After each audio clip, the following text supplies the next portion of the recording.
네, 하루의 경제 주식 마무리. 오늘도 저희 경주마와 함께 하시죠. 10년 이상 이어지는 거대한 변화를 메가 트렌드라고 하죠. 그렇다면 지금을 살고 있는 우리에게 앞으로 다가올 메가 트렌드란 과연 무엇일까? 나스닥 상위 100대 기업의 절반 정도가 2분기 실적 발표를 마쳤는데 이 과정에서 무려 400번 등장한 키워드가 있다고 합니다. 그 키워드 무엇이냐? 바로 AI입니다. 한동안 단조롭던 우리 시장에 오늘 AI가 새로운 활력을 불어넣어 줬습니다. 강력한 월요일의 기수 세 분과 함께 알아보겠습니다. 세 분 어서 오세요. 안녕하세요. 안녕하세요. 요즘 시장을 보면서 그 과거의 이 전문가분들이 뭐 골디락스가 이제 올 것이다 뭐 이렇게 말씀하시는 분도 계셨고 이 금리 인하할 때까지는 뭐 이 버블이 엄청나게 커질 것이다 이런 말씀을 주신 것 같은데 어떻게 보면 그분들 말씀이 다 맞았던 것 같기도 하고 네, 오늘 시장 좀 어떻게 보셨어요? 황 팀장님부터. 예. 또 변동성 장세 지속, 수급 상승지는 계속 이어지고 있다. 뭐 그렇게 정리 드릴 수 있을 것 같습니다. 지금 사실 주식시장에 오늘 AI, 뭐 네이버부터 시작해서 많이 오르긴 했습니다만 여전히 시장에서 계속 주도를 했던 거는 지난주에 한 차례 충격이 있었던 2차 전지하고 네. 그다음에 반도체들이 사실 지난주 금요일에 좀 과하게 좀 많이 올랐었잖아요. 네, 그렇다 보니까 오늘 상대적인 조금 조정이 나온 종목도 있고 안 나온 종목도 있습니다만 네. 일단은 좀 약간 소강 상태를 좀 보였었고 그 틈타고 올라온 게 이제 제약바이오. 제약바이오. 쪽에서 오늘 뭐 중해제약이라던가 뭐 최근에 유한양행, 오스코텍, 뭐 메지온 같은 종목들이 계속 좋은 모습들을 좀 보여주고 있는데요. 사실 다른 섹터들도 우리가 뭐 뒤에 얘기 좀 하긴 하겠지만 네. 사실 다른 섹터들 좋은 거 되게 많거든요. 싼 것들. 사실 관심이 별로 없습니다. 더군다나 그래서 요즘에 저도 오늘 다른 이제 어떤 한 회장님하고 통화를 하는데 너무 분석하려고 하지 말라고. 그냥 센 거 사면 되는 시장이라고. 그러니까 그분도 주식시장에서 한 30년 넘게 하셨던 분인데 너무 분석하려고 하면 지금 못 먹는다고. 그냥 그래서 그냥 포스코 그룹주들, 에코프로 그룹주들 그냥 적당히 세게 올라가면 샀다가 떨어지면 또 팔고 또 올라가면 팔았다가 떨어지면 또 사고 그런 식의 전략. 그러니까 요즘에 그냥 저희들처럼 막 아주 숫자 보면서 분석하면서 여러 가지 하면서 해도 뭐 저도 뭐 굉장히 수급이나 차트 분석들을 많이 하려고 합니다만 네. 요즘은 특히나 연륜 있으신 분들 못 따르는 것 같아요. 아니면 그냥 생각 없이 사시는 분들. 생각이 없다는 분들 좀 죄송합니다. 그게 아니라 그냥 세니까 그냥 사는 주식들 있죠. 네. 그냥 그런 주식들이 성과가 좀 많이 좋은 것 같아요. 그래서 사실 조금 뭐 이런 부분들도 다 저희가 다 도움 드리고 싶기는 한데 요즘 변동성이 너무 심한 장세가 계속 이어지고 있다. 이렇게 말씀드리고 싶습니다. 네. 그래서 아마 증권가에 계신 분들이 요즘 회의감이 굉장히 큰 네, 그런 맞습니다. 시점이 아닌가 네. 싶고 박 팀장님 어떻게 보셨어요? 네, 오늘 시장 같은 경우에는 뭐 잠시나마 포모를 좀 잊었던 시장이 아닌가. 왜 과거 이제 저번 주죠. 저번 주에 뭐 보시면 아시겠지만은 2차 전지주에 정말 쏠림 현상이 너무 극단적으로 심했었던 그런 한 주를 다 목격하셨을 것 같은데, 네. 예, 그리고 이제 금요일에 하나의 또 반등을 보통 보셨을 것 같고요. 그래서 오늘 같은 경우에는 뭐 AI나 뭐 바이오나 여러 이런 섹터들로 약간 이제 훈풍이 조금 전해가는 그런 시장을 잠시나마 좀 봤습니다. 네. 이렇게 되면서 앞으로 이제 이번 주 그리고 다음 주 물론 이번 주도 이제 많은 빅테크 기업의 어떤 실적 발표가 있기 때문에 해당되는 그런 기업 또는 섹터가 크게 또 흔들릴 수 있고 또 변동성을 줄 수 있는 그런 한 주가 될 것이다 이렇게 좀 보여지고 있고요. 지금 현재에서 사실 2차 전지주가 이렇게 다시 또 반등을 하면서 이게 뭐 어떻게 이게 분석을 해야 될까 뭐 정말 많은 분들이 좀 포기하고 있는 네. 그런 상황이긴 한데 사실 2차 전지주뿐만 아니라 다른 섹터 또는 다른 기업들까지 이런 부분이 계속 퍼져나갈 수 있는 것이 저희가 또 앞으로 이제 하반기 전략을 또 세울 수 있는 그런 방향성을 좀 잡지 않을까 이렇게 보고 있습니다. 네. 애플, 아마존 또 실적 발표 앞두고 있는데 이게 또 어떻게 연결이 될까 이따가 좀 여쭤보도록 하고요. 네. 네. 박 팀장님 어떻게 보셨어요? 예. 일단 요즘만큼 뭐라 그럴까요? 그 수급 쏠림이 강력하게 일어나는 건 없는 것 같아요. 지난주 기준으로 코스닥 수요일 날이죠. 이 많은 일이 있었던 그날 네. 이 코스닥 거래 대금이 26조거든요. 그런데 지금 오늘은 이제 10조대니까는 원래 수준대로 좀 돌아온 거죠. 코스피나 코스닥이나. 그러니까는 저희 입장에서는 오늘 황 팀장님이 좀 힘이 없잖아요. 네. 그게 그러시더라고요. 저도 힘이 좀 없는 거예요. 이게 왜냐면 예전에 제가 코로나 겪고 나서 제가 코피가 터진 적이 있었거든요. 그러고서 한 일주일 지나고 장이 올라오기 시작하는데 힘이 다 빠지는 거예요. 그래서 그때 좀 제가 몸이 아팠었던 기억이 있는데 똑같습니다. 지난주에 많은 긴장을 하고요. 증권가에 있는 혹은 개인 투자자들 다 지난주 금요일 날 장 끝나고 이번 주 진짜 고생 많이 했다라고 얘기 많이 했습니다. 왜냐하면 그걸 내가 수익이 나던 혹은 손실이 나던 그게 중요한 게 아니고요. 그 극심한 변동성을 내가 견디고 내가 이 시장에 살아남아 있다는 것 자체가 그러니까 우리 보고 계신 분들 진짜 오늘 고생 많이 하셨고요. 오늘은 상대적으로 거래 대금이라든지 오늘 상승 종수가 좀 더 많죠. 지수도 올랐고 이게 정상적이 된 거죠. 그런데 지난주가 힘들게 겪고 나서 보니까는 어라 오늘이 조금 이상한 것 같아. 이렇게 생각이 되는 거죠. 그런데 항상 그 지난주도 시장이었고 이번 주도 시장이었다 말씀드리고요. 좀 이따 섹터 말씀을 드리긴 하겠지만 오늘도 역시 쏠림은 계속됐다. 그러면 우리 투자자분의 선택은 뭐냐면 그러면 내가 갖고 있는 섹터가 선택을 받을 쏠림의 선택을 받을 것인가의 판단. 두 번째는 그러면 어디가 쏠림을 받을 것 같은지를 내가 고민하는. 혹은 세 번째는 쏠림이 없이 언제든지 선환매가 언제 될 것인가 이런 시장의 전체의 그 매매의 결을 파악하는 게 일단 지금은 멘탈을 잡는 데 핵심인 것 같습니다. 네. 이 격변의 지난 한 주에서 우리가 무엇을 좀 배워갔어야 됐는지 이따가 또 사장님께 그렇죠. 한번 여쭤보도록 하고요. 일단 오늘을 장식한 키워드는 단연 이 AI였습니다. 국내 증시에서 이 엔비디아라는 말이 진짜 몇 번씩 등장한지 모르겠습니다. 두산이 엔비디아 AI 가속기에 동박 적층판을 공급한다. 이 소식에 오늘 아주 강세를 보였는데 AI 가속기, 그러니까 AI 성능을 높여주는 이 첨단 시스템 반도체, 이걸 AI 가속기라고 합니다. 동박 적층판이 AI 가속기의 핵심 소재다라고 하더라고요. 그렇죠.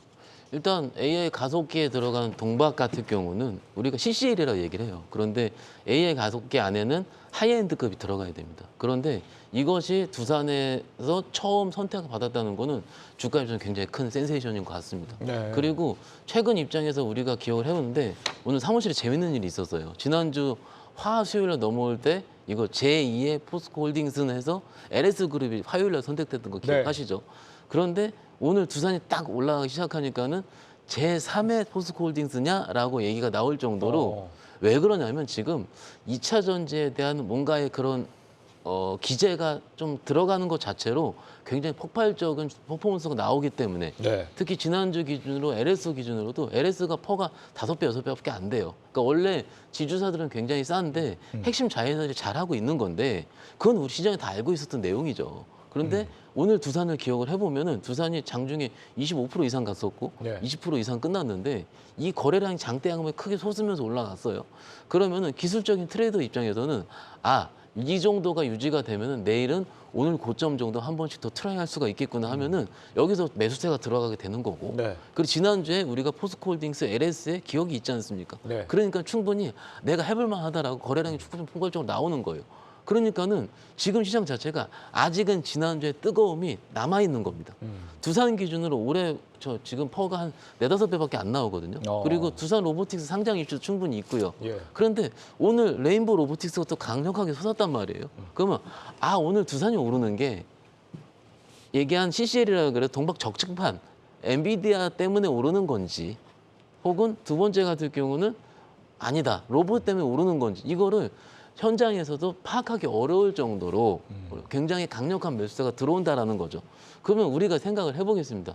과연 두산이 지금 정도에서 추가적인 업사이드가 있을 수 있는지라고 고민을 했을 때 저는 이렇게 생각이 돼요. 지금 포스코홀딩스로 시작된 지주사들의 순환매단이 시장에서 조금 더 얼만큼 가속화될 수 있겠느냐 이런 것들도 생각해 볼 포인트거든요. 지금 애매한 게 자꾸 2차 전지 혹은 그 그룹사에 있는 하나의 뭔가 소재, 하나의 사업들만 보고서 그것만 보려고 하는데 전반적인 시장에 또 다른 일들이 일어나고 있거든요. 그러니까 그것들이 시장이 변화하고 있는 과정이고 그게 저는 개인적으로 지난주 FOMC를 필두로 해서 시장이 계속 변화하고 있다라고 생각을 합니다. 그거는 이제 변화하고 있는 중에는 항상 분석이 늦게 따라오긴 하거든요. 그래서 그것을 나중에 분석하기 나름이긴 하지만 일단 지금은 많은 변화가 이루어가고 있는 과정 중이다라고 보는 게 어떨까 싶습니다. 그러니까 보면 요즘에 쏠림 현상이 너무 심하다 보니까 그날 많이 오르면은 그 다음 날에는 좀 못 오르는 거 아니야? 보통 이렇게 생각하기 일반적인데 요즘에는 그날 세게 가면 그 다음 날도 또 간다 이렇게 기대를 많이들 하시는 것 같고 말씀하신 것처럼 지금 제3의 포스코홀딩스 되는 거 아니냐? 뭐 이런 기대감 가지시는 분들도 있는 것 같아요. 이 지주사 내에서의 순환매 이런 거 기대하시는 것 같은데 이런 관점은 어떻게 보세요? 제2도 사실 제대로 안 나온 것 같은데 벌써 제3을 찾는 게 아니 좀 빠르다는 생각이 좀 있어요. 사실 뭐 2차 전지 잘 갈 때 뭐지 3차 전지 언제 나오냐 그 얘기 했었던 것처럼 지금 요즘에 사실 이제 좀 약간 그 자조적인 표현들이 좀 많이 있는 것 같습니다. 일단은 그리고 오늘 느낀 게 뭐냐면 에코프로나 에코프로 BM 뭐 2차 전지 관련 섹터들이 10% 내외 상승을 보였는데 딱 그 정도까지 올라오고 사실 거기서 더 이상 뭐 흐름이 없었거든요. 그렇다 보니까 그 이후에 좀 다른 섹터들도 좀 많이 튀어 올라오고 그런 게 있었어요. 그래서 그나마 좀 다행인 거는 다행이라보다는 저희가 좀 그래도 긍정적인 방향의 증시가 일단 나가고 있는 거는 뭐 신용 뭐 B2라던가 여러 가지 신용장고 높다 뭐 이런 이슈가 있기는 합니다만 아직은 그래도 시장이 조금 모멘텀이 있으면 확실히 그쪽으로 다른 쪽으로 돈이 계속 빠져 아예 시장에서 나가는 게 아니라 아예 다른 섹터로 또 가는 그런 효과들이 좀 여전히 좀 남아 있는 것 같습니다. 네. 그러니까 지금 거래 대금이 많이 줄었기 때문에 조금 우려스럽기는 하거든요. 뭐 지금 사실 예탁금이 많이 있어서 주식시장 뭐 괜찮다라는 표현하지만 우리가 2021년에도 그랬었습니다. 주가가 예탁금이 많기 때문에 빠질 때 이게 다 사줄 거다. 근데 막상 시장이 하락장으로 접어들면 그 예탁금은 매수로 들어오지 않습니다. 절대로. 네. 왜냐하면 더 싸게 살 수 있을 거라는 것 때문에. 그래서 사실 예탁금은 큰 의미는 없고 거래대금이 항상 상위로 유지되느냐 그게 더 중요한 것 같은데 일단은 뭐 정상적으로 사실 온 것 같아요. 지난주에 좀 유독 섹터들이 좀 강하게 움직였던 것 같고 다시 지주사로 돌아오면 사실 지주사 항상 싸게 평가받잖아요. 사실 에코프로도 마찬가지인데 네. 비싸게 줘도 이 정도 수준이다라는 평가를 계속 했었던 부분들인데 그걸 뚫고 더 갔었던 부분들이고 그래서 지금 사실 언급됐던 게 LS 그룹도 있었고요. 그다음에 코오롱 그룹도 있었고 그렇죠. 예, 그다음에 두산도 지금 오늘 나온 거고 그다음에 이제 사실 SK가 빠지면 좀 섭섭할 수도 있습니다. 예, SK도 그렇고 그다음에 하나그룹도 그렇고요. 네. 예, 그렇기 때문에 지주사들이 과연 언제 재평가 또는 아무리 자회사를 이제 뭐 지주사들이 할인해서 많이 평가를 한다고 하는데 너무 싸다라는 사실 평가들은 사실 계속 있었거든요. 사실 이 기회에 그냥 우리나라 지주사들이 조금 한 단계 레벨업되는 시기를 좀 삼았으면 좋겠는데 핵심 네. 자회사 갖고 있는 지주사들은 사실 저는 지금도 별로 그렇게 늦지 않았다. 두산 오늘 많이 올랐지만 네. 어떻게 매매하느냐에 따라 또는 잘 모아가느냐에 따라서는 충분히 더 좋은 구조로 좋은 좀 수익률을 낼 수 있는 종목이 되지 않을까 생각하고 있습니다. 아까 PER 4배 말씀하셨잖아요. 네. 지금 이 두산은 본질적인 가치가 괜찮은 기업은 맞아요?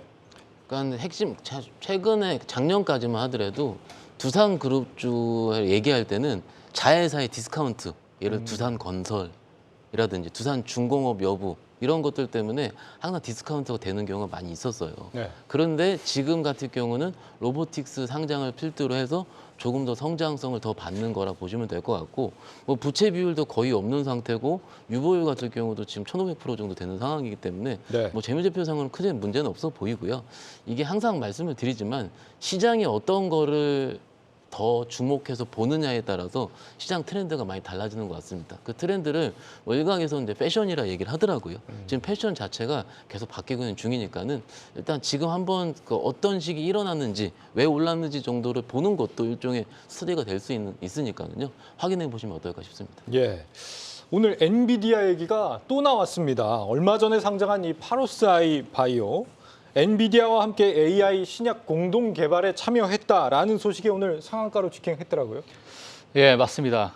오늘 이제 지금 거래일 기준으로 이제 3일 정도 됐습니다. 예, 그래서 3일 정도 된 신규 이제 상장 기업인데 네. 지금 이 기업 같은 경우에 저도 오늘 이제 좀 찾아봤어요. 네. 예, 그래서 인공지능 플랫폼 기반으로 희귀 난치성 질환 신약 개발하는 그러한 이제 사업을 좀 영위하고 있다라고 볼 수 있는데 사실 앞서서 말씀드렸던 그 두산이나 지금 말씀드렸던 파로스, 아이바이오 이런 기업들 같이 보면 지금 엔비디아라는 그 종목과의 어떤 연관성으로 사실 주가에 큰 상승을 줬거든요. 예. 근데 엔비디아라고 한다면 지금 주식을 하지 않으시는 분들도 충분히 지금 AI 대세인 엔비디아 또는 엔비디아 칩이 지금 뭐 전 세계 점유율을 거의 독점하다시피 있다. 뭐 이 정도까지도 아시는 분들이 있을 것 같습니다. 네. 예, 그렇다 보니까 엔비디아와 조금 스치기만 하더라도 주가에 이제 큰 영향을 줄 수 있는 그러한 요건이 되고 있고 사실 지금 보시게 되면은 미국의 이제 빅테크 기업들이 엔비디아로 많은 투자를 하고 있고 현재 지금 그 방향성을 꽉 잡고 있는 가고 있기 때문에 지금 국내 기업들이 지금 이 기업들과의 어떤 연관성을 계속 지켜보고 있는 상황이다. 이렇게 볼 수 있는데 사실 그 내막을 제가 조금 지켜봤어요. 지켜보니까 사실 엔비디아의 스타트업 지원 프로그램에 참여하는 어떤 그 계약을 이제 체결을 했다라고 해서 그런 부분에서 어떤 이제 수혜를 받을 수 있다 이건데 사실 엔비디아가 지금 진행하고 있는 프로그램에 많은 스타트업들이 다 들어와 있습니다. 예, 그렇기 때문에 너무 이 의미에다가 크게 부여하기보다는 이 정도로 어느 정도 협업을 하고 있구나 정도로 우리가 이해하는 게 좀 빠를 것 같고 이 기업 외에도 정말 뭐 수백, 수천 가지의 그 스타트 기업들이 이런 플랫폼을 쓰기 위해서 같이 이제 협업을 하는 그런 상황이기 때문에요. 뭐 독자적으로 독점 체결을 하고 이런 어떤 뉴스는 아니다. 이렇게 좀 저희가 객관적으로 좀 보실 필요가 있을 것 같습니다. 네, 엄청난 호재거나 뭐 그런 상황은 아니다 이런 말씀이신데 여기 파로스 아이바이오가 상장 전에는 뭐 그렇게 크게 뭐 네. 호재가 되거나 뭐 주목을 받지는 않은 것 같더라고요. 네, 뭐 최근에 팀장님 말씀하신 것처럼 엔비디아가 스치면은 예전에 그 메타버스 게임즈 얘기할 때 게임사 전화 IR을 해보면은 대부분 메타버스 안 하나요? 물어봤었어요. P2E 안 하나요? 똑같은 거라고 보시면 될 것 같고 파로스 아이바이오가 오늘 상한가 쳤죠. 지난주에 금요일 날도 올랐고 2번 올라서 상한가 치고 시가총액이 1,800억입니다. 그러면은 생각보다 거래량도 굉장히 적을 것 같고요. 이런 종목들의 패턴 상한가에 14,570원짜리가 지금 48만 주 걸려 있거든요. 그러면 48만 주는요 한 10분이면 풀릴 수도 있어요. 네. 그렇기 때문에 이걸 해야 된다, 무조건 해야 된다 이런 판단보다는 지금 시장이 약간은 엔비디아 쪽으로 조금 더 움직일 수 있다. 이 정도가 좀 시장의 그 패션이라 보는 게 어떨까 싶고요. 일단 뭐 매매 측면은 각자 살펴보시는 게 어떨까 싶습니다. 네, 우리 시청자 노수님이 파로스 아이바이오 매출 4억에 영업 손실 100억이다 이렇게 말씀 주신. 뭐 진짜인지 좀 확인해봐야겠지만 충격적입니다. 저는 사실 이 그 파로스 아이바이오 말고 공모주 청약에서는 파두가 사실 가장 유명하다고 들었잖아요. 반도체 이제 팹리스 스타트업 우리 지난번에도 얘기를 한번 했던 것 같은데 근데 청약 경쟁률이 79대 1밖에 안 됐다. 네. 여기 뭐 글로벌 기업들한테 나름 좀 인정도 많이 받고 그랬다는 데 아니었어요? 네, 안타깝죠. 네. 이게 공모 시총이라 그러죠. 그 공모가가 확정이 된 상황에서 주식수로 곱한 거를 시가총액이라 얘기를 하죠. 시가총액 곱해 보니까는 1조 4,896억이에요. 그러니까 1조 5천억이라 치고요. 좀 전에 얘기한 파로스 아이바이오 오늘 상한가 2번 치더라도 1,800억입니다. 네. 그러면은 투자자분들 입장에서는 뭐가 좀 더 핫하고 내가 따상상을 수익이 날 수 있는 확률이 높겠느냐라고 판단했을 때는 상대적으로 시가총액이 작은 종목들이 몰리는 경향이 있는 게 현실이고요. 제가 현장에서 단연간 좀 관측을 해본 결과 공모주를 수십억씩 넣으시는 분들이 꽤 있습니다. 공모주만 하시는 우리 어머니 세대의 투자자분들일 텐데 네. 그분들은요 제가 상담을 해보면은 황 팀장님도 기억하실 텐데 1,000대 1 이하 나오면 안 하십니다. 그러니까 오히려 경쟁률이 굉장히 큰 것들을 자산의 레버리지를 크게 일으키셔가지고 들어가시는 편이에요.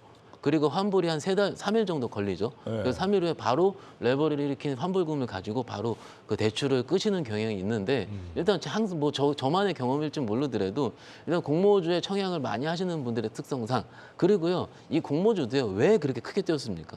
저희 따상상으로 그 올라간 이후에 내가 들어가서 수익이 많이 날 것 같으니까는 그거를 없는 돈을 끌어서 들어간 거란 말이에요. 네. 그러면은 사람이 이게 청약 경쟁률이 나오니까 청약이 끝나기 5시에 끝나다 치면은 4시 반에 전화가 불이 나요. 저희 입장에서는. 그러면 몇 대 몇입니까? 근데 50대 1입니다. 아, 그거 안 좋은가 봐요. 이렇게 얘기를 하세요. 대부분 분들이. 뭘까요? 좋고 안 좋고의 기준이 사람들의 몰리는 거가 공모주가 되는 현실입니다. 물론 거기서 밸류에이션 들어가면 좀 다를 수 있죠. 조금 제가 업계에 좀 물어보니까 파도 입장에서는 밸류에이션이 조금 높게 되었다는 평가도 있을 수 있었다고 합니다. 업계에 있으신 분들이. 그런데 그 밸류에이션의 평가 자체는 네. 요즘 HBM 관련해서 올라가는 거 보면 또 다르게 나올 수가 있기 때문에 좀 빼긴 하더라도 네. 일단은 시총이 높았다는 점 그리고 생각보다 다른 종목들 대비해서 몰리지 않았다는 점이 일단은 흥행에 대한 실패가 나왔던 이유지 않을까 생각하고 있습니다. 흥행은 실패했지만 기업의 실질은 괜찮은 거예요? 좀 그렇죠. 가져가 볼 만해요, 계속. 그 SSD 컨트롤러 그래서 그거 다 만들고 있는 회사기 때문에 IP 쪽 만들고 있는 회사기 때문에 일단 기술력은 굉장히 꽤 있다고 볼 수 있습니다. 네, 네. 다시 AI 얘기로 좀 돌아와서 지금 오늘 이 갑작스런 AI의 열풍은 단연히 네이버 때문이라고 할 수 있거든요. 네이버에서 시작된 걸로 보이는데 네이버와 그 관련주들로 지금 묶여 있는 오브젠, 유비온, 폴라리스 오피스, 알체라 오늘 엄청난 강세를 전반적으로 다 네. 보인 것 같더라고요. 배경을 좀 어떻게 보세요? 일단 네이버가 다행히도 사실 네카오가 사실 여기서도 몇 번 저희 월요일 코너에서도 했었고 네. 그중에서 네이버가 조금 더 낫지 않겠느냐 그 얘기도 했었는데 다행히 네이버가 조금 더 사실 강해서 네. 한편으로는 좀 다행인 것 같습니다. 일단은 근데 사실 네이버는 그 AI 또는 앞으로 나올 뭐 인공지능에 대해서 사실 조금 청사진들이 계속 제시를 해왔었죠. 네, 제시를 해왔었고 그다음에 네이버가 사실 발전은 없고 광고로만 돈을 번다라는 그런 비판은 있었지만 어떻게 보면 냉정하게 그 주가로만 봤을 때는 캐시카우 역할을 계속 광고에서 해줘줬던 거기 때문에 상대적으로 좀 덜 빠졌던 것도 있었던 것 같아요. 근데 작년부터 지금까지 글로벌 미국이랑 중국의 빅테크 회사들이 AI 플랫폼을 발표하고 나서 주가들은 계속적으로 올랐었거든요. 예. 일단은 일시적으로도 다 올랐었습니다. 일단은 기대감들이 많이 반영되어 있었고 인공지능이라는 그런 메가 트렌드가 이제 슬슬 이제 오고 있는 게 아닌가. 이제 우리나라에서도 그렇게 일단은 그렇게 보시면 좋을 것 같아요. 그래서 네이버가 정말 오랫동안 하락하다가 오늘 정말 대량 거래도 동반하면서 크게 양상대 항목이 나왔습니다. 그렇기 때문에 일단 추세를 돌리려고 하는 첫 시도기 때문에 긍정적으로 보셔도 되고 뭐 오늘 최근에 물타기를 내가 못했는데 먼저 튀었다. 주가가 오늘 먼저 올랐다라고 생각하시는 분들은 사실 지금부터 하시는 게 오히려 더 보수적인 투자예요. 왜냐하면 주가가 내려갈 때 하는 거는 이게 하고 나서 올라오면 좋긴 하겠지만 사실 이게 언제까지 길어질지 모르거든요. 특히나 요즘처럼 하나의 섹터가 시장에서 선택받기가 굉장히 어려운데 오늘 다행히 네이버와 관련된 섹터들이 오늘 주가 흐름을 긍정적으로 보였다는 거는 그래도 시장의 자금이 그쪽으로도 지금 좀 이제 일정 부분 배분이 되고 있다 그렇게 보시면 될 것 같아서 일단 네이버 관련된 주식들은 이제 앞으로도 좀 긍정적으로 보셔도 되지 않을까. 다만 오랫동안 한 2년여 가깝게 하락을 했기 때문에 올라가면 올라갈수록 중요 가격대마다 저항권들이 많이 있을 겁니다. 네. 또는 그동안 엄청나게 이제 추가 매수해가지고 평단을 낮춰놨던 분들도 일정 부분 올라오면 또 줄였다가 또 사시려고 그런 생각들을 많이들 하실 거기 때문에 뭔가 세게 확 올라가려면 뭔가 AI와 관련된 플랫폼에서 정말 이번에 발표할 하이퍼 클로버가 다른 것보다 훨씬 더 뛰어난 무언가를 보여주던가 아니면 실적에 대한 뭐 비전 또는 앞으로 나아갈 길에 대한 청사진을 정말로 확실하게 보여줘야 되는데 그게 아니라고 하면 조금은 뭐 가는 길이 뭐 쉽지는 오늘은 다행인데 이제 앞으로 갈 길이 그렇게 험난한 길을 아마 가긴 갈 겁니다. 다만 이제 추세를 돌리려고 한 노력은 하고 있다. 그런 관점에서는 굉장히 긍정적이라고 생각하고 있습니다. 이 초거대 AI 하이퍼 클로버 네. X가 나오려면 아직 한 달 정도 남긴 했는데 네. 벌써 뭐 다른 기업들하고 협업을 네. 준비를 하고 있는 것 같더라고요. 뭐 소카랑 또 협업을 한다 그러고 실질적으로 좀 수익화가 하반기 정도 내에는 좀 가능할 거라고 기대를 하시는지. 네, 일단 수익화 되는 부분은 좀 나오고 나서 저희가 좀 확인을 해야 될 것 같은데 저도 이제 네이버 같은 경우에 좀 긍정적으로 좀 보고 있거든요. 네. 그런 이유가 이제 두 가지입니다. 사실 첫 번째로는 과거에 저희 금리 인상을 이제 단행하면서 크게 빠졌던 우리 성장주들, 특히 이제 국내에서도 뭐 카카오나 네이버 많은 이제 하락을 좀 보여줬었는데 지금의 이제 금리 인상 자체가 어느 정도 이제는 마무리되고 있다라는 그런 부분이 이제 시장의 기대감으로 좀 살고 있는 상황이거든요. 네. 그렇다 보니까 과거에 많이 빠졌었던 이런 성장주들에 대한 어떤 수급이 다시 돌아올 수 있는 그런 여건이 좀 마련되고 있는 상황이고 두 번째로는 지금 미국에 있는 시총의 1위부터 7위까지의 기업들을 보게 되면 전부 다 이제 물론 다양한 인공지능에 대한 그런 플랫폼을 개발하고 있겠지만은 지금 최근에 대외적으로 개발하고 있는 것은 언어 모델에 대한 인공지능입니다. 예, 그리고 애플도 이번 최근에 언어 모델에 대한 인공지능을 이제 개발하겠다. 또는 이제 개발하고 있다라고 얘기를 하면서 네. 아이폰에 이게 접목이 되느냐 안 되느냐에 따라 뭐 구글의 안드로이드를 어떻게 또 위협할 수 있는지 또는 뭐 마이크로소프트의 어떤 빙이 또 구글의 어떤 그 인터넷 검색 엔진을 위협할 수 있는지에 대해서 많은 얘기가 많이 이제 오가고 있었는데 예. 네이버 같은 경우에도 지금 언어 모델에 대한 인공지능이거든요. 예. 예, 그렇기 때문에 지금 현재의 빅테크의 어떤 흐름에 맞춰서 어떤 트렌드를 이끌어갈 수 있는 그러한 이제 어떤 모델을 처음으로 이제 출시하는 거기 때문에 국내에서는 아마 그러한 부분에 대한 수혜를 직접적으로 받을 수 있는 그런 기업이 아닐까 이렇게 저는 보고 있습니다. 예. 이번 주 금요일에 이제 네이버가 실적 발표를 하게 될 텐데 2분기 실적이 좀 어떨 걸로 예상을 하시는지 1분기 때는 제법 좀 선방했다는 평가가 있었거든요. 1분기 때 이익 기준으로 3,300억 나왔고요. 네. 2분기 때 컨센서스가 3,680억 정도 나오고 있습니다.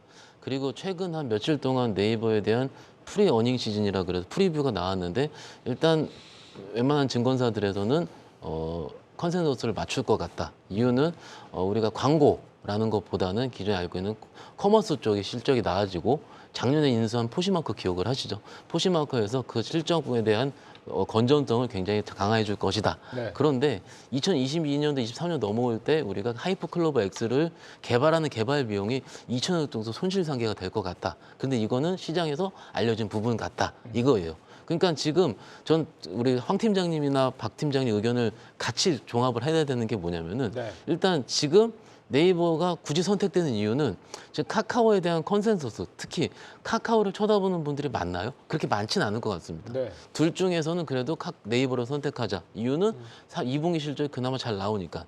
코리아 증시의 특성상 실적 발표할 때보단 실적 발표 전에가 좀 더 주가가 강한 경향이 있습니다. 그래서 지금 그 시즌이 그거를 반영하고 있는 중인데 거기서 AI가 붙게 된 거죠. 그렇기 때문에 AI에 대한 기대감? 그러면 8월 24일 날 하이퍼클럽 X 검색 엔진이 Q라고 얘기를 하더라고요. 예. 그리고 뉴스 보시면은 직원들 사이에서도 굉장히 그래도 효과 퍼포먼스 좋을 것 같다. 뭐 그리고 챗 GPT-3보다 6,500배 이상 뭐 우리 봤잖아요. 그런데 일단 지금은 그거에 대한 기대감을 할 수 있는 시기라는 게 가장 맞을 것 같습니다.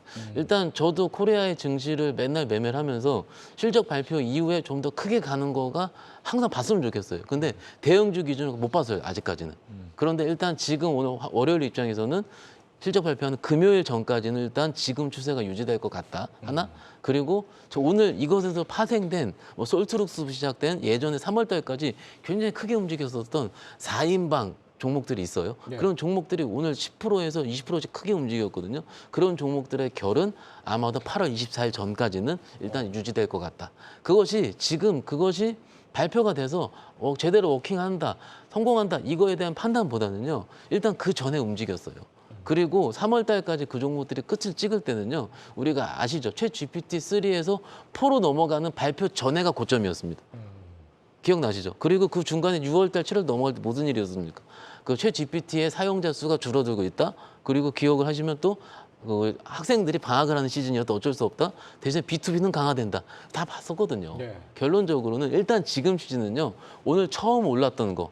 오늘 네이버 기준 7%가 강하게 올랐던 거는 올해 최근 증시 네이버에서는 드물게 있었던 일. 그리고 실적 발표 이전 그 GPT가 그 하이퍼클로버 X가 발표되기 전 단계. 예. 이렇게 일단 기대감이 형성된 시즌으로 보면은 매매하시는데 좀 효율적이지 않을까 생각하고 있습니다. 그 말씀하신 거 들어보면은 역시 하이퍼클로버 X의 우리나라 나머지 AI 기업들도 다 그걸 그렇죠. 빅 이벤트로 그렇죠. 생각하고 예. 있다는 느낌인데 올해 7개월 내내 사실 네이버 주가가 20만 원 전후에서 계속 움직였잖아요. 예.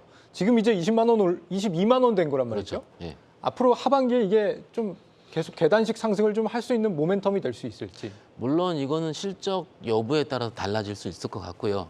그런데 2분 그러니까 6월 달까 7월 달까지 네이버가 20만 원만 조금 넘었으면 눌렸던 이유는 네. 그럴 때마다 금리 인상. 그럴 때마다 파월이 한마디 했었기 때문에 글로벌 성장주 특히 플랫폼으로 대변한 주식들이 크게 부러졌었거든요. 그러니까는 되게 아쉬워했을 거예요. 특히 카카오도 얼마나 갈만하면 부러졌습니까? 네. 그리고 최근에 미국 주식 보셨으면 팀장님께 아까 말씀해 주셨는데 메타 한번 보세요. 메타가 올해만 140% 올랐나요? 네. 그렇게 오르고 있는데 오늘 제가 모 증권사 보고서를 보니까는 글로벌 플랫폼 기업이랑 비교하는 밸류에이션 테이블도 있더라고요. 그러니까는 메타, 아마존, 네이버 요 밑에 있더라고요. 그런 식으로 시장은 바뀔 수가 있는 겁니다. 금리 인상 이후 그러니까는 지난주 금리 인상 시즌과 아마 시장의 결은 계속 바뀔 것 같습니다. 네. 그러면 카카오는 어떻습니까? 카카오도 전망이 네. 같이 맞물려 가는 것 같긴 한데 일단 오늘도 좀 강세를 보이는 것 같은데요. 카카오는 일단 지금은 관망이라는 단어가 가장 맞을 것 같아요. 어차피 그래요? 살려면 네이버를 사는 게 맞다라고 생각이 좀 들고요. 목요일에 실적 발표 있거든요. 네. 그러니까 이제 그 실적을 발표를 보고 시장에서 어떻게 판단하는지에 대한 건데 사실 그 부분은 어떻게 보면 베팅의 영역이라고 저는 지금 보고 있습니다. 그러니까 실적이 좋든 안 좋든지 간에 두 가지가 될 겁니다. 실적이 안 좋다면 이제는 좋아질 거니까 오를 수도 있고요. 또는 만약에 실적을 좋게 발표했는데 주가가 떨어질 수 있는 거고 네. 생각보다 안 좋아서 또는 실적이 좋으니까 이제 앞으로 더 좋아지겠구나라는 생각으로 하실 수 있는데 올라갈 수도 있는데 그 부분은 사실 지금 영역에서의 움직임은 추세도 전혀 없고 그때 시장 상황이 굉장히 더 중요할 것 같아요. 그렇기 때문에 지금은 오르면 오르는 대로 관망, 내리면 내리는 대로 관망이 굉장히 맞을 것 같고 그러니까 이런 심리들이 시장에 많이 있다 보니까 네. 오히려 그냥 센 놈으로 어차피 잘 되는 거 반도체나 2차 전지 하자. 차라리 지금 카카오는 제가 계속 조금 부정적으로 말씀드려서 그렇긴 하지만 근본적으로 계속 뭐 자회사 상장에 대한 이슈권, 그다음에 실적에 대한 추정치들이 계속 낮아지고 있는 부분들. 그러니까 사실 주가가 저점에서 어차피 안 좋은 뉴스가 나오긴 합니다. 그러니까 여기가 구간이 지나고 나면 주가가 올라가면 또 언제 그랬냐는데 좋은 뉴스가 따라 나올 수도 있기는 한데 지금 구간에서는 사실 기회비용이 굉장히 좀 많이 들어갈 수 있는 구간이에요. 그래서 지금 카카오는 저는 그냥 관망 의견을 좀 말씀드리고 싶습니다. 예. 아니 요즘에 뭐 기사들 보니까 카카오 2년 동안 들고 계시다가 너무 이제 실망한 나머지 손절하고 나왔다. 지난주 특히 수요일 무렵에 그런 가슴 아픈 사연들이 막 있더라고요. 이 잘하는 선택입니까? 지금 상황에서. 저는 상담을 할 때 네. 약간 비겁한 변명을 하실 수도 있는데 계좌를 보고 상담을 해야 된다 생각을 하거든요. 그냥 같은 종목을 가지고 비중이 높은 종목이 있으면 일부 잘라야 될 수도 있고요. 근데 비중이 적으면은 과감하게 드러내고 가고 있는 성장주로 갈 수도 있다고 봅니다. 그런데 2년 반 동안 그렇게 힘들어졌던 분들의 경우에는 아마도 제가 단연간의 현장 경험을 봤을 때는 빠질 때마다 7만 원까지 물을 타셨던 분일 겁니다. 예. 아마도. 그런데 그거를 다 손절을 쳤다 하면 얼마나 힘들겠습니까? 그런데 제가 꼭 카카오뿐만 아니더라도 실적에 나오는 성장주를 정말로 몇 년 동안 빠질 때 손절을 쳤을 때의 그때의 실망감과 추후 그 종목을 다시 실적이 나온다 했을 때 주가 퍼포먼스를 비교를 해보면은 네. 저점 대비해서 다 시장에서 해볼 만한 느꼈을 때는 다 50% 이상 올랐을 때 시장에서는 해볼 만하다라고 얘기가 나왔었다는 거죠. 그래서 항상 저점일 때 우리 개인 투자자분께서 손절을 많이 쳤었다라는 게 그래서 저희가 현장에서 많이 빠지는 종목을 손절치고 좋은 종목으로 갈아탑시다라고 얘기하기가 어려운 경우가 이런 경우예요. 시장에서는요. 정말로 너덜너덜하게 주가가 빠질 때는요. 정말로 안 좋은 얘기만 나오면 주가가 빠집니다. 그 시장의 특성인 것 같습니다. 예. 좋은 뉴스도 하나도 없어요. 그런데 막상 밑에서 올라와서 아 내가 그 종목을 쳐다봐야지라고 했을 때 봤을 때는 밑에서 거의 30~40% 적게는 더블 이상 올라가는 경우 굉장히 많이 있었어요. 왜냐하면 그것이 워낙 매물이 없이 빠졌기 때문에 그렇거든요. 물론 카카오 경우가 그렇다라고 보장을 하는 건 아닙니다. 그런데 지금까지 우리 개인 투자자분들이 많이 빠졌었던 손절의 역사의 특성상 그런 경우가 많이 있었기 때문에 무분별한 손절 그리고 비중이 높아지는 종목에 대한 거는 조금은 지양하자라는 부분을 말씀을 드릴 수 있는 거고요. 그것이 지금 아까 말씀드린 대로 시장이 굉장히 패션이 바뀌거든요. 지금은요, 제가 보기에는 좀 실적이 뒷받침이 되고 네. 뭔가 성장이 있는 실적과 두 개 같이 있는 그 실적주 장이라 얘기를 하는데 조금 바뀌고 있는 것 같습니다. 지금은 역시. 미국 빅테크 보면 느낌이 올 것 같아요. 그래서 조금 이럴 때는 뭔가 무분별한 손절하고 내가 가는 종목을 갈아타기보다는요, 잠깐은 내가 시장에 떠나 있는 것도 답입니다. 좀 내가 현명한 판단할 수 있는 거. 왜냐하면 그것이 감정이 이입이 돼가지고 한 번의 매도, 한 번의 매수가 되는 걸 제가 수백 번 봤거든요. 네. 그것이 아니고 일부 나눠 살 수 있다. 그런데 어떻게 나눠 팝니까? 내가 지금 들고 있는 게 너무 힘든데. 그러면 전문가들을 찾아오거나 찾아가시거나 혹은 상담을 하시거나 혹은 주식을 아까 황 팀장님 말씀대로 20~30년 하신 지인들 그분들한테 그때의 경험을 통해서 진지하게 물어보고 가장 확실한 거는 절대로 한 번에 매매해서 내동 매매하면 안 된다. 정리할 수 있겠습니다. 좀 더 이성적인 판단이 그렇죠. 오히려 필요한 단계다 이런 말씀 주셨고요. 미국은 어떻습니까? 미국도 AI 열풍 뜨겁지 않아요? 지금 뭐 애플도 AI 한다고 하잖아요. 네, 그렇습니다. 지금 뭐 아까 말씀드렸던 것처럼 지금 언어형 이제 인공지능 모델을 이제 뭐 개발을 하고 있는데 저도 이제 사실 제 별명이 메타박이었습니다. 메타박. 네, 그랬어요? 예, 제가 이제 오늘 처음 듣는 거 예, 같은데. 예. 이제 저를 조금 아시는 분들은 아마 야 네. 메타박이 왜 저기 나가 있냐 이러신 분들 좀 있을 수 네. 있거든요. 제가 이제 과거에 이제 메타를 188불에 기억났어요. 네. 예. 사서 지하실 한번 제가 맛을 한번 보고 지금은 이렇게 올라갈지 몰랐습니다. 저. 네. 예, 그래서 지금은 그냥 제가 입 꾹 닫고 메타박이라 불러줄 때 저는 지금 좋아라 하고 있는 예, 그런 상황인데 지금 현재 있어서 이 빅테크의 어떤 인공지능의 어떤 트렌드는 이제 깨지지 않고 있고 오히려 여기에 실적이라는 것이 더 부과가 돼서 예, 이런 트렌드를 계속 타고 있기 때문에 국내에서도 만약에 연결을 지어서 비슷한 언어 모델의 어떤 인공지능 이런 이제 트렌드를 같이 타게 된다면 미국에서 있는 그 실적 반영이 오히려 국내에서도 어떤 뭐 호실적인 어떤 기대감이 더 붙을 수 있는 상황이 될 수 있고요. 그만큼 네. 이제 물론 이제 시장 자체가 좀 훈풍이 계속 돌아야 예, 이런 부분도 계속 이제 적용이 될 수 있기 때문에 저는 뭐 사실 이 빅테크의 어떤 인공지능은 지속적으로 좀 갈 것이다. 좀 이렇게 좀 보고 있습니다. 예. 그게 국내로는 어떤 식으로 영향을 미치는지 좀 같이 설명을 해주시죠. 저는 사실 국내도 저는 이제 네이버만 사실 거의 보고 있는데 그 외에 제가 볼 수 있는 거는 저는 늘 이렇게 저번에도 제가 말씀드렸지만은 빅테크 기업도 물론 인공지능을 한다고 다 가는 게 아니라 이게 실적으로 연결이 되는 그 과정을 좀 봐야 되고 그런 어떤 과정 속에서 저희가 이제 확인을 해야 되는데 네. 지금 네이버라는 것은 지금 하이퍼클로버 X라는 이 지금 만들고 있는 8월 달에 발표하지만 이러한 부분이 어떻게 소비자들로 하여금 선택을 받을 것이고 이게 이제 기업 단에서 어떻게 실적을 낼 수 있는가 이런 부분에 대해서 저희가 좀 냉철하게 좀 판단을 해야 될 것 같고요. 네. 그 외에 오늘도 마찬가지로 뭐 여러 기업들이 뭐 상한가 간 기업들도 있고 뭐 실적 자체는 이제 영업이익이 3년 적자인데 또는 뭐 2년 적자인데 또는 매출이 없는데 이제 뭐 주가는 이제 30%뭐 상한가 가기도 하고 뭐 10% 20%씩 이렇게 큰 폭의 변동성을 주는 것들이 많이 있는데요. 사실 저는 좀 안전하게 과거에도 마찬가지지만은 실적이 뒷받침됐던 기업들은 그래도 방어를 좀 해줬거든요. 예, 그래서 과거에 있었던 저희가 이제 학습했던 저희가 이제 경험했던 그런 부분 기반으로 앞으로의 어떤 흐름에도 좀 적용을 하면서 우리가 실적으로 연결될 수 있는 그런 모델이 정말 있는지 그런 것들을 저희가 좀 찾아가는 게 좀 안정적인 또 투자를 할 수 있는 방법이 아닐까 보고 있습니다. 네. 오늘 그 삼성전자 AI 챗봇을 솔트룩스가 뭐 개발할 거다 이런 설이 돌면서 이제 솔트룩스도 굉장히 강세를 보였는데 뭐 이거 확인된 사실은 아닌 것 같아요.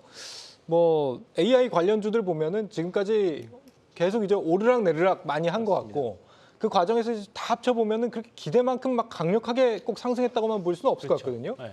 그 지금까지와는 그러면 앞으로 8월 이후에 어떤 흐름은 좀 다를 거라고 보시는지. 다를 수 있죠. 다를 수 있고요.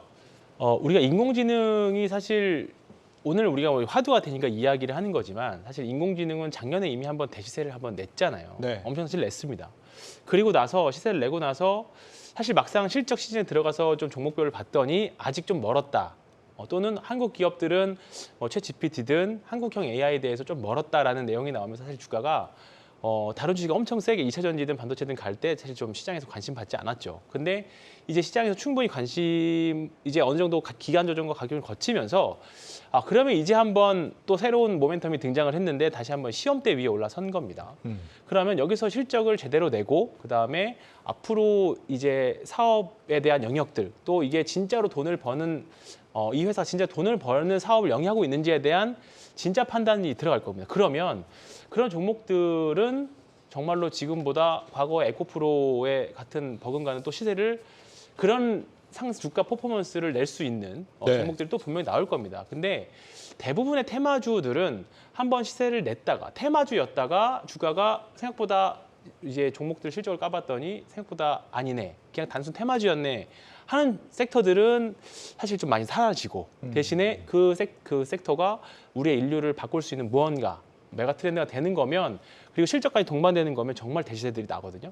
그 사실 그 판단에 있는 것 같습니다. 근데 우리가 AI라는 그 트렌드를 봤을 때 이게 비단 한국만 있는 거 가지고는 절대 될 수 없거든요. 그러니까 네. 우리나라 에코프로에 뭐 2차전지 주식들이 세게 가지만 결국은 뒤에는 테슬라라는 메가 트렌드가 있었기 때문에 더 큰 시세들이 한국형에 나온 거잖아요. 그런데 지금 AI는 분명히 미국에서 빅테크 회사들이 다 하고 있고 전 세계가 관심 갖고 있는 섹터입니다. 그렇기 때문에 AI를 실적에 나오지 않는다라고 해서 단순 테마로 보기에는 지금 실적은 나오지 않지만 성장주들이 보면 결국은 비쌀 때 사가지고 쌀 때 파는 거인 것처럼 정말 비쌀 때 사는 종목들 에코프로 우리가 2, 3만 원일 때 그런 종목들이 분명히 있을 거라고 생각하거든요. 그렇기 네. 때문에 뭐 솔트룩스도 솔트룩스지만 지금 회자되고 있는 AI와 관련된 섹터들은 분명히 계속 관심권 갖고 스터디는 계속 해야 된다고 생각합니다. 예, 오늘 시장을 이끈 AI주들에 네. 대해서 좀 들어봤고요.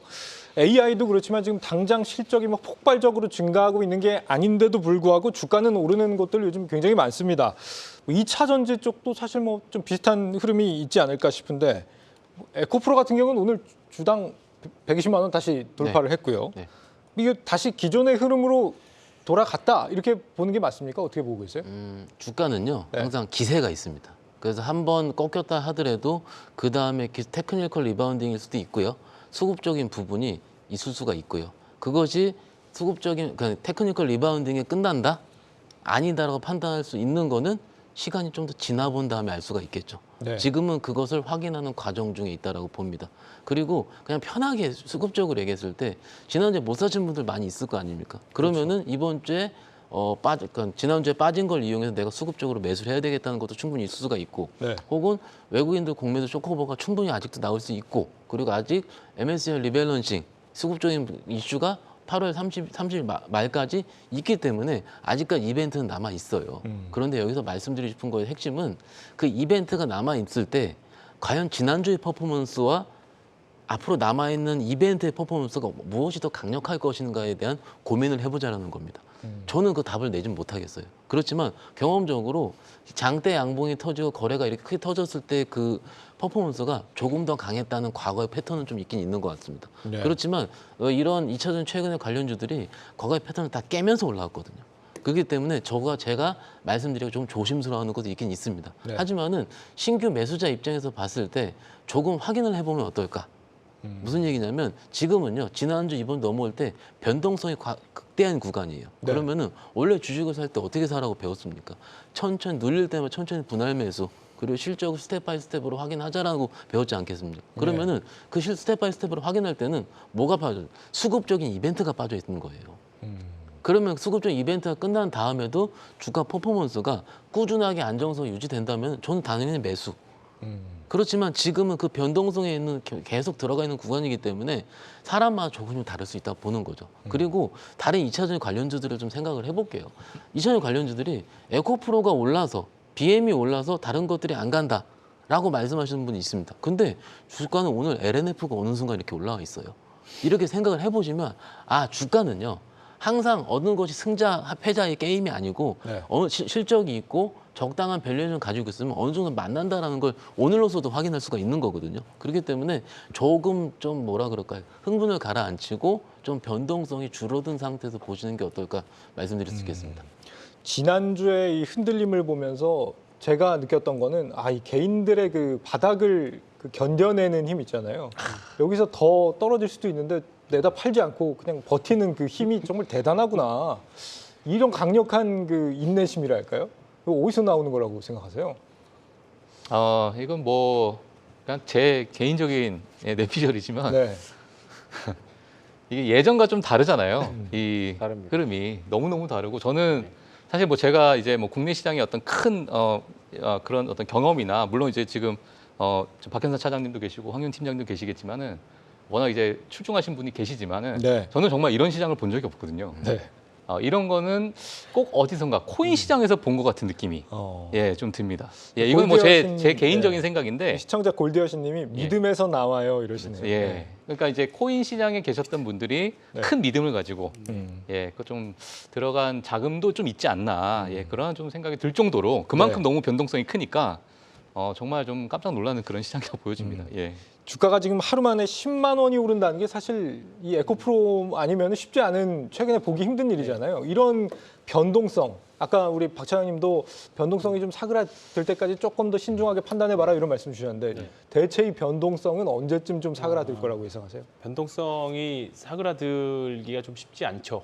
지금 당장은 그러지 않을 거라고 생각을 합니다. 왜냐하면 당장 8월 달에 뭐 2차 전지와 관련해서는 MSCI 수급이 들어온다는 것도 시장에 어느 정도 알려져 있고 사실 이거는 다 알려진 사실이긴 합니다만 일단은 2조 원이라는 돈이 들어오게 되면 최소한 주가가 크게 하락할 확률은 좀 적다 보니까 그런 부분에 대한 기대도 충분히 있을 거고 그다음에 아까 서두에 살짝 말씀드렸지만 지금 신용 잔고도 굉장히 좀 높은 상태예요. 네. 그래서 최근의 흐름들을 보면 장 마감이랑 장 초반 그리고 한 1시 전후로 해서 그 시장의 변곡이 굉장히 많이 발생을 하거든요. 그래서 장중에 주도주들의 변곡도 사실 거기서 많이들 해요. 그러니까 아까 믿음에서 말씀하셨다고 했는데 네. 그 부분도 사실 조금 있습니다. 왜냐하면 과거에는 개인 투자자들이 응집력이 많이 없었거든요. 근데 어떤 이슈로 인해서 지금 믿음이 많이 생긴 거죠. 믿음이 생겼다 보니까 개인 투자자들이 가장 큰 단점이 뭐였냐면 약간 이해관계가 다 다르다는 거. 그게 단점이었죠. 그냥 기관이든 외국인들이든 뭔가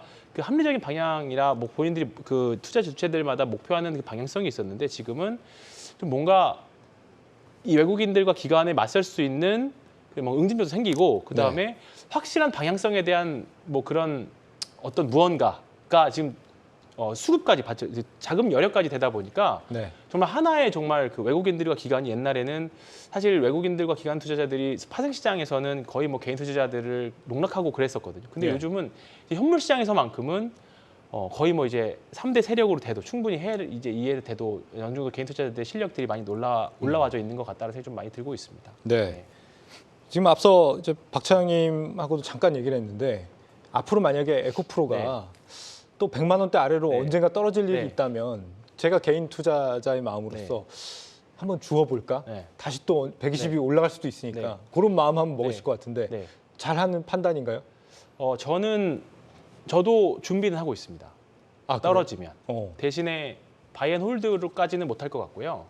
만약에 여기서 전고점이었던 에코프로 BM 그런 주식들이 아예 이제 지난주 수요일 전에 고점을 넘어간다라고 하면 차라리 거기서 바이앤홀드를 할 것 같아요. 차라리 지금관에서는 위아래 변동이 굉장히 심하기 때문에 차라리 트레이딩 전략이 차라리 저는 낫다라고 생각을 일단은 지금 당장 단기적으로는 그렇게 하고 있습니다. 네. 네. 사실 이렇게 수급으로 오르는 종목들이 없는 사람들한테 포모를 안겨주는 이유는 내가 가진 종목은 그만큼 사실 안 올라서 그런 거잖아요. 네. 근데 당장 이제 2분기에 승용차 수출이 지금 46% 늘어서 역대 최고치 경신했다라고 하는데 저희가 지난주에도 계속 얘기했지만 현대차 기아의 주가를 보면 이게 답답하지 않을 수가 없거든요. 제가 볼 때 이 상반기 주식시장 최대 미스테리가 이 현대차 주가 아닌가 싶어요. 어떻게 보세요? 저도 충분히 답답해하고 있고요. 네. 저번에도 말씀드리긴 했는데 우리 시장의 특징 자체가 실적 발표 전에 매우 강력한 게 좀 맞을 것 같고 현대차의 주가 퍼포먼스는 오히려 지난주 실적 발표 전 2주 전이 좀 더 강력했습니다. 그리고 막상 강력하긴 하더라도 막상 뭔가 그럴싸한 신고가를 내지 못하고 조금씩 올라오는 상황이기 때문에 이전에 25만 원대, 24만 원대 투자자분들은 거기서 20만 원 올라봤자 무슨 의미가 있겠느냐라고 했겠죠. 그리고 두 번째 같은 경우는 피크아웃에 대한 논란 계속 있어 왔는데 일단 최근 보고서에는 그렇지 않다라는 게 굉장히 많이 있고요. 그런데 일단 이 두 가지 논란 자체를 조금 뒤덮는 그 전 이슈로 주식에 대한 이슈로 생각했을 땐 최근 시장이요. 미인대회라고 생각할 수 있는데 과연 피크아웃 논란이 조금 있는 자동차주를 사는 것보다는 오히려 다른 쪽을 일부 할 수 있는 게 낫지 않을까. 오히려 아까 솔트룩스 얘기했잖아요. 솔트룩스가 올해 3월달 고점이 41,000원인데 딱 2만 원대에서 반등이 나왔거든요. 그러면은 현대차랑 비교할 수는 없습니다. 근데 기본적으로 낙폭과대인 종목들이 워낙 많이 있기 때문에 AI가 있는 낙폭과대 종목으로 매매를 좀 더 원활하게 하는 시장의 매개가 좀 더 워킹이 좀 잘하는 것 같습니다. 그리고 그 전에 코리아의 주식 원래 실적 발표 전에 프리오프 시즌 때 많이 올라가는 주식. 오늘 네이버처럼요. 그런 식으로 일종의 패턴이 정형화가 되어 있기 때문에 일단 그 자동차 주가 좀 눌려 있다라고 보는 게 개인적으로 어떨까 싶고요. 물론 이런 피크 자체는 크게 봤을 때는 글로벌 매출 상승률, 그러니까 테슬라하고 좀 더 빠르게 매출이 늘어나고 있고 상대적으로 내연 기관이 많은 현대차는 덜하지 않습니까? 그렇기 때문에 글로벌 헤지펀드 입장에서는 좀 더 테슬라 쪽으로 좀 더 몰리고 있다라고 보는 게 어떨까 싶습니다. 그래서 뭐 지금 쭉 말씀을 듣고 보면은 뭐 나름의 이제 실적이 좋았음에도 안 가는 데는 또 그 나름의 이유가 있다는 말씀을 주신 거잖아요. 그럼 앞으로 하반기의 투자는 실적을 보면서 가는 게 맞습니까? 수급을 보면서 가는 게 맞습니까? 이거는 황 팀장님께서 한번 말씀해 주세요. 저는 수급을 보고 가는 게 맞다라고 생각합니다. 지금은 일단 그렇게 그래요? 보는 게 포모를 극복할 수 있는 방법인 것 같아요. 네, 사실 지금 자동차 이야기했지만 네. 사실 주가가 별로 안 가니까 그 피크아웃에 대한 우려가 나온다고 생각을 하거든요. 예. 막상 올라가면, 그러니까 이 조선주가 지금은 많이 올라가져 있잖아요.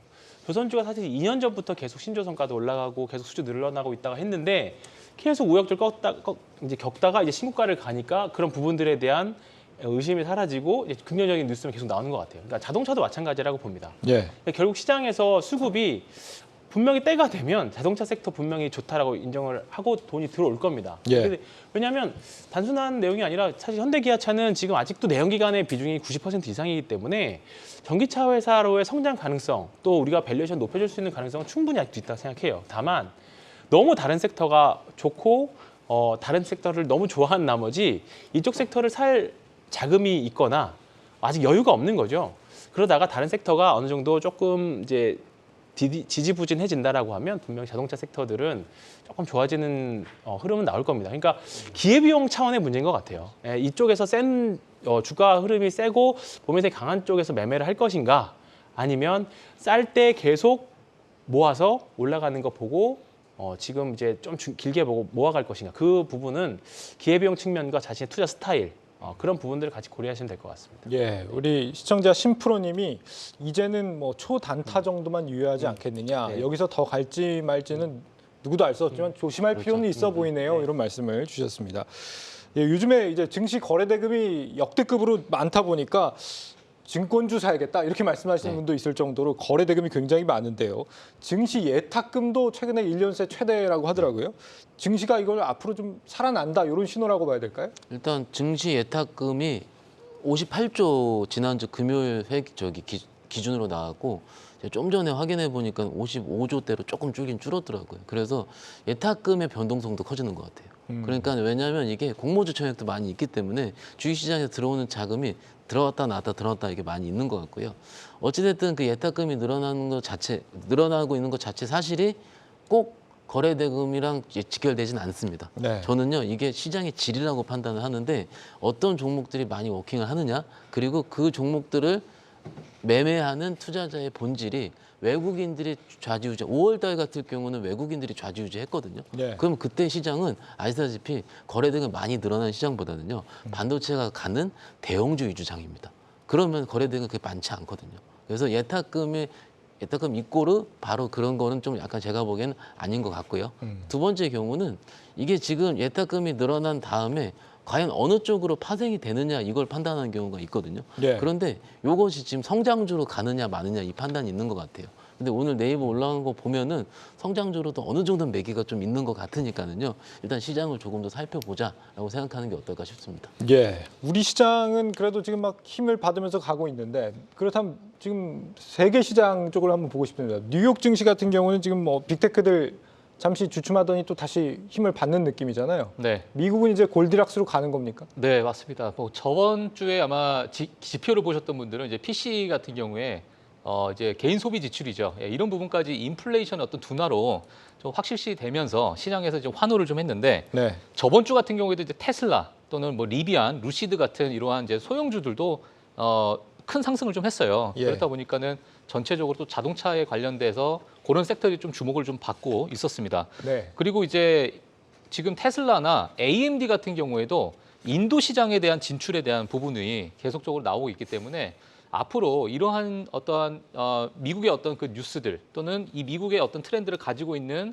핵심적인 어떤 요소들을 저희들이 이제 계속 지속적으로 좀 봐야 전체적인 글로벌 트렌드를 좀 볼 수 있지 않을까 이렇게 보여지고 있고요. 지금 많은 현대차도 마찬가지로 지금 인도에 있는 공장을 설립하기 위해서 여러 이제 지금 협업을 하고 있는 상태이기 때문에 그러한 부분에 있어가지고는 지금 현재는 어떤 흐름은 괜찮게 저는 보고 있습니다. 예. 예.